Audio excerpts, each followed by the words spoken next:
तो यह अमेरिका जैसे ही वहाँ के चुनाव के रिजल्ट आए और डोनाल्ड ट्रंप अमेरिका के राष्ट्रपति के रूप में फिर से चुने गए, उसके बाद से दुनिया के वो देश जो भारत का विरोध कर रहे थे, अब उनके रुख में नरमी दिखाई दे रही है। और इसी तरह से कनाडा के जो प्रधानमंत्री हैं जस्टिन ट्रूडो, अब उन्होंने भी भारत के द्वारा जो उनके ऊपर आरोप लगाए जा रहे थे कि कनाडा जो है खालिस्तानियों को पाल रहा है, उन्हें शरण दे रहा है, उन सारी चीज़ों पर उन्होंने खुद ही स्वीकार कर लिया कि हाँ, कनाडा में खालिस्तानी समर्थक हैं। लेकिन उसके साथ ही उन्होंने ये भी कहा कि यहाँ पे प्रधानमंत्री नरेंद्र मोदी के भी समर्थक हैं और यहाँ पे सभी हिंदू हैं, बहुत सारे हिंदू हैं। और बहुत सारी बातें उन्होंने कही दीपावली की एक पर्व के दौरान, जो वहाँ पे एक सरकारी कार्यक्रम था। उसके बारे में डिटेल में चर्चा करेंगे, सब कुछ जानेंगे कि क्या क्या बातें हुई और क्यों ऐसा कहना पड़ा। और भारत कनाडा विवाद का है, हमने आपको बताया था कि भारत ने अपने राजदूत को वहाँ से वापस बुला लिया था। और जब राजदूत वापस आता है तो इसका मतलब संबंध बहुत ही ज़्यादा खराब हो गए हैं। तो थोड़ा सा विवाद पर जो टाइमलाइन है उस पर नज़र डालते हैं, फिर उसके बाद क्या जस्टिन ट्रूडो ने कैसे स्वीकार किया वो भी आपको बताते हैं। टाइमलाइन को हम सितंबर 2023 से जोड़ के ले चलते हैं। मामला कुछ जब आगे बढ़ने लगा, विवाद बढ़ने लगा, तो भारत ने कनाडा के एक सीनियर डिप्लोमेट को निकाल दिया। फिर 20 सितंबर 2023 को भारत ने कनाडा के लोगों के लिए वीज़ा सेवाएं सस्पेंड कर दी और विदेश मंत्रालय ने बोला कि हमारे डिप्लोमेटिक यूनिट को धमकियां मिल रही हैं। फिर 23 सितंबर 2023 को कनाडा ने भारत को एक चिट्ठी भेजी। इस चिट्ठी में हाई कमिश्नर संजय वर्मा और अन्य डिप्लोमेट्स को एक मामले में संदिग्ध बताया गया। मामला क्या है आपको पता ही है कि जिस प्रकार से दुनिया में खालिस्तान समर्थक मारे जा रहे हैं, उनमें कनाडा सहित सभी यही कह रहे हैं कि ये भारत वाले करवा रहे हैं। और उसी में लॉरेंस बिश्नोई का भी नाम निकल के आया था। फोकट में लॉरेंस बिश्नोई को इसने कनाडा के प्रधानमंत्री ने प्रमोशन दे दिया और जो भारत में यहाँ पे अपराधी के तौर पे था उसको भारत में हीरो बना दिया, ये कह के कि खालिस्तानियों को लॉरेंस बिश्नोई मरवा रहे हैं। तो इस तरीके से मतलब बच्चों जैसी हरकत जस्टिन ट्रूडो कर रहे हैं। टाइमलाइन में आगे बढ़े तो 14 अक्टूबर 2024 का दिन आता। इस दिन कनाडाई पीएम जस्टिन ट्रूडो ने भारत पर निज्जर की हत्या का आरोप लगाया। कनाडा ने भारत के एक सीनियर डिप्लोमेट को वहां से निकाल दिया। फिर 19 सितंबर 2023 को भारत ने भी कनाडा में रहने वाले अपने नागरिकों के लिए एडवायजरी जारी कर दी। भारत ने कहा कि भारत विरोधी एक्टिविटीज़ को देखते हुए सतर्क रहने को कहा गया कि भैया भारत के लोग वहाँ पे ठीक से रहो और कोई दिक्कत हो तो तुरंत भारत से संपर्क करो। फिर 21 सितंबर 2023 को पीएम ट्रूडो बोले कि कुछ हफ्ते पहले भारत से सबूत शेयर किए गए हैं, जबकि बातें झूठ थी। 13 अक्टूबर 2024 को भारत ने हाई कमिश्नर और अन्य डिप्लोमेट्स को वापस बुलाने का फैसला लिया था। अब हम सारी चीज़ें डिटेल में जानने की कोशिश कर रहे हैं कि मामला क्या था और किस प्रकार से भारत और कनाडा के बीच जो रिश्ते खराब हुए, बीच विवाद जो हुआ, अब इसमें जो बयान आया है उसमें जस्टिन ट्रूडो ने क्या कहा। जस्टिन ट्रूडो ने बड़ा बयान दिया है। उन्होंने पहली बार यह मान लिया है कि कनाडा में खालिस्तान समर्थक मौजूद हैं। हालांकि उन्होंने यह भी कहा कि ये लोग पूरे सिख समुदाय को रिप्रेजेंट नहीं करते, यानी कि कनाडा में जितने भी सिख समुदाय के लोग हैं वो सभी खालिस्तानी समर्थक नहीं हैं। उनमें से कुछ ऐसे हैं जो खालिस्तानी समर्थक हैं जो कनाडा में उपलब्ध हैं। ट्रूडो ने यह बात 8 नवंबर को कनाडाई संसद पार्लियामेंट हिल में आयोजित दिवाली समारोह में कही।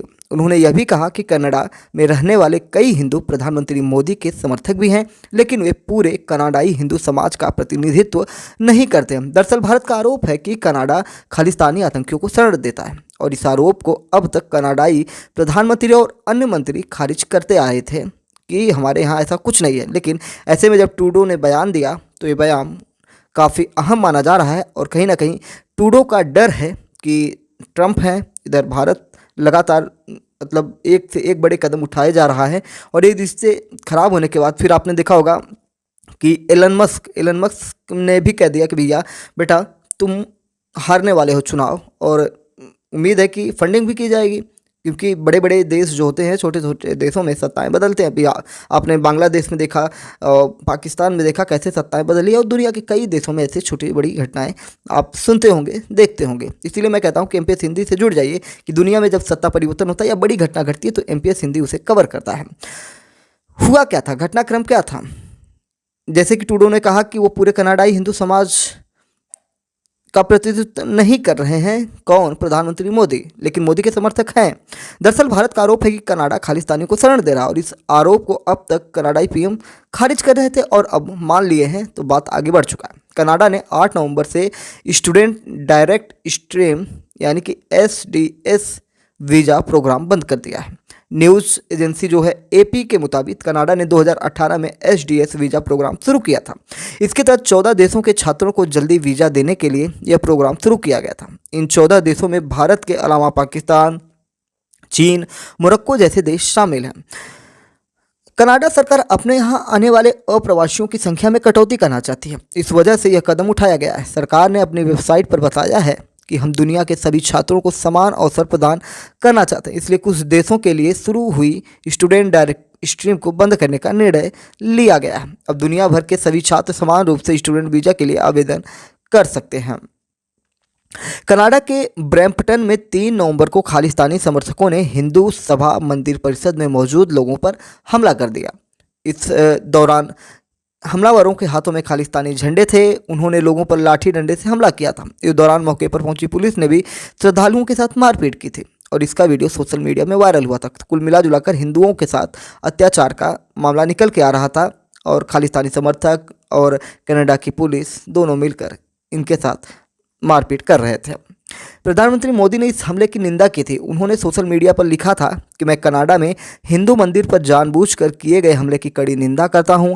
हमारे डिप्लोमेट्स को डराने के कायरतापूर्ण प्रयास भी उतने ही निंदनीय हैं। ऐसे हिंसक कृत्य भारत के संकल्प को कभी कमजोर नहीं कर सकते।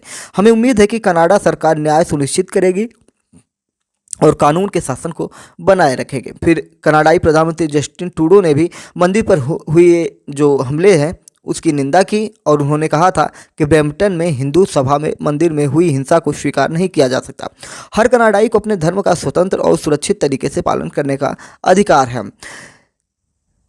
भारत के गृह मंत्री ने भी कुछ आरोप लगाए हैं। अमित शाह ने कहा, यानी कि कनाडा के विदेश उप मंत्री डेविस मॉरिसन ने 29 अक्टूबर को एक संसदीय पैनल में दावा किया था कि अमित शाह ने कनाडा में सिख खालिस्तानियों को निशाना बनाने का आदेश दिया था। इस पर विदेश मंत्रालय ने 1 नवंबर को कनाडाई उच्चायोग के अफसर को तलब किया था। भारत ने कहा था कि यह आरोप निराधार और बेतुका है। कनाडाई अधिकारी जानबूझकर भारत को बदनाम करने की रणनीति के तहत आरोप लगा रहे हैं और फिर अंतर्राष्ट्रीय मीडिया में इसे लीक करते हैं। इससे दोनों देशों के संबंधों पर गंभीर असर पड़ेगा। कनाडा ने भारत के हाई कमिश्नर संजय कुमार वर्मा समेत कुछ दूसरे डिप्लोमेट्स को कनाडाई नागरिक की हत्या में संदिग्ध बताया था। इसके बाद भारत ने हाई कमिश्नर को वापस बुला लिया था। वहीं 14 अक्टूबर को कनाडा के कार्यकारी high commissioner Stewart Ross wheeler समेत 6 कनाडाई डिप्लोमेट्स को देश से निष्कासित कर दिया गया था कि भैया तुम अब निकलो यहाँ से। कनाडा ने भी भारत के 6 डिप्लोमेट्स को देश छोड़कर जाने के लिए आदेश जारी किया था या उनसे बोल दिया था भैया अब तुम जाओ। मामला ये है कि कनाडा में चुनाव होने वाले हैं और जस्टिन ट्रूडो को चुनाव जीतने की कहीं ना कहीं हड़बड़ी लगी हुई है। क्या है मामला, ये भी आप जानिए। भारत और कनाडा के बीच संबंधों में 1 साल से भी ज़्यादा समय से गिरावट देखी गई है और इसकी शुरुआत जून 2023 में खालिस्तानी समर्थक नेता हरदीप सिंह निज्जर की हत्या के बाद हुई थी। ये जब हत्या हुई थी तो इसको हमने कवर किया था। पिछले साल सितंबर में पीएम ट्रूडो ने संसद में आरोप लगाया कि निज्जर की हत्या में भारतीय एजेंसियों का हाथ है और इसके बाद ट्रूडो ने पिछले महीने 13 अक्टूबर निज्जर हत्याकांड में भारतीय राजनयिकों के शामिल होने का आरोप लगाया था। इसके बाद भारत ने संजय वर्मा समेत अपने 6 राजनयिकों को वापस बुला लिया था। मतलब बहुत ज़्यादा, हद से ज़्यादा चीज़ें हो रही हैं भारत और कनाडा के बीच में। आपको बता दें कि कनाडा ने ऑस्ट्रेलिया के एक चैनल को ब्लॉक कर दिया था। क्या है मामला, ये भी आप जानिए, क्योंकि उस पर भारत के विदेश मंत्री का एक इंटरव्यू चला था। कनाडा ने ऑस्ट्रेलिया के एक न्यूज़ चैनल ऑस्ट्रेलिया टुडे और उसके सोशल मीडिया हैंडल्स को ब्लॉक कर दिया। दरअसल इस चैनल ने ऑस्ट्रेलिया दौरे पर गए भारतीय विदेश मंत्री एस जयशंकर की प्रेस कॉन्फ्रेंस को टीवी पर दिखाया था। जयशंकर ने ऑस्ट्रेलियाई विदेश मंत्री के साथ प्रेस कॉन्फ्रेंस की थी। इस कॉन्फ्रेंस में जयशंकर ने निज्जर मामले में भारत पर बिना ठोस सबूत के आरोप लगाने पर कनाडा की आलोचना की थी। इस दौरान जयशंकर ने कहा कि कनाडा भारत विरोधी तत्वों को राजनीतिक स्थान देता है।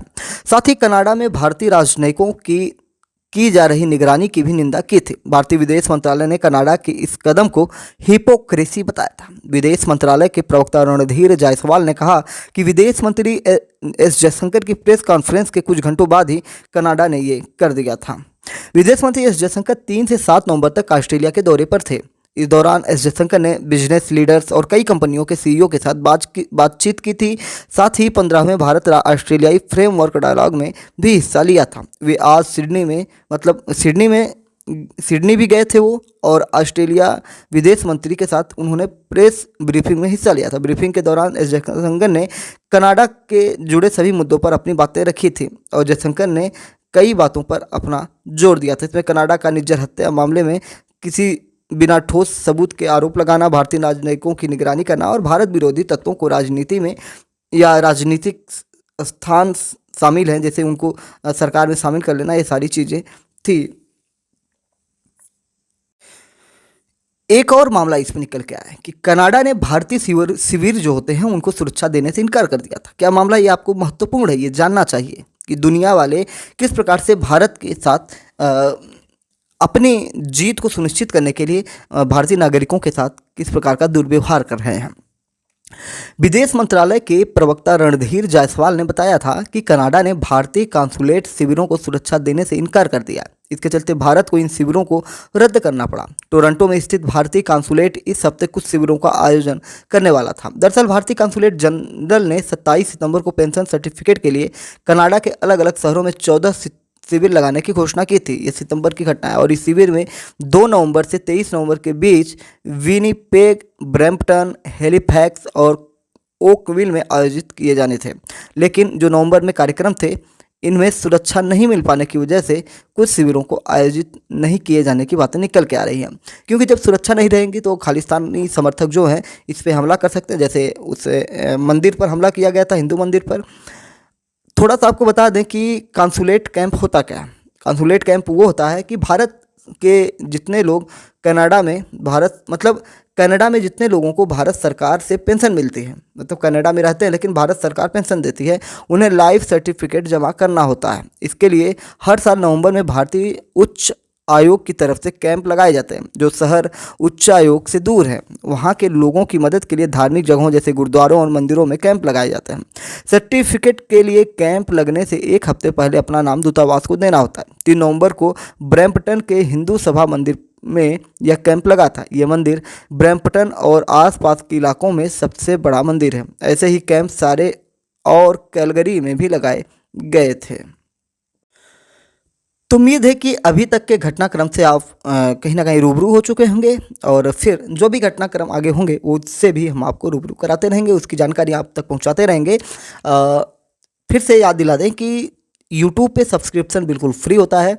तो चैनल पर नए आप विजिट कर रहे हैं तो चैनल को सब्सक्राइब करके जाइएगा, जिससे कि भविष्य में आने वाली कहानियाँ, जीके जीएस या करंट अफेयर्स, जो भी चीज़ें हैं, न्यूज़ एक्सप्लेनर है, सब कुछ आपको प्राप्त होते रहे। बहुत सारे क्वेश्चंस हमारे कम्युनिटी में आते हैं, बहुत सारी चीज़ें वहाँ पे मिलती रहती हैं। और आप हमारे वेरीफाइड फेसबुक पेज से भी जुड़ सकते हैं, जो अविनाश पाठक मोहन के नाम से है। तो यूट्यूब पर ही वो लिंक है, उस लिंक के जरिए आप वहाँ पे जा सकते हैं। इंस्टाग्राम पर भी आप जा सकते हैं। तो फेसबुक पर बहुत सारी चीज़ें आती रहती हैं, हमारी पर्सनल लाइफ से भी चीज़ें आती रहती हैं, लोकल चीज़ें भी आती रहती हैं। तो अगर आप उत्तर प्रदेश के हैं तो आप वहाँ पे जुड़ सकते हैं, या कहीं से भी हैं तो आप हमें वहाँ पे फॉलो कर सकते हैं, जो हमारा पर्सनल पेज है और उसको मैं खुद हैंडल करता हूँ। तो जय नमस्कार, भारत माता की जय।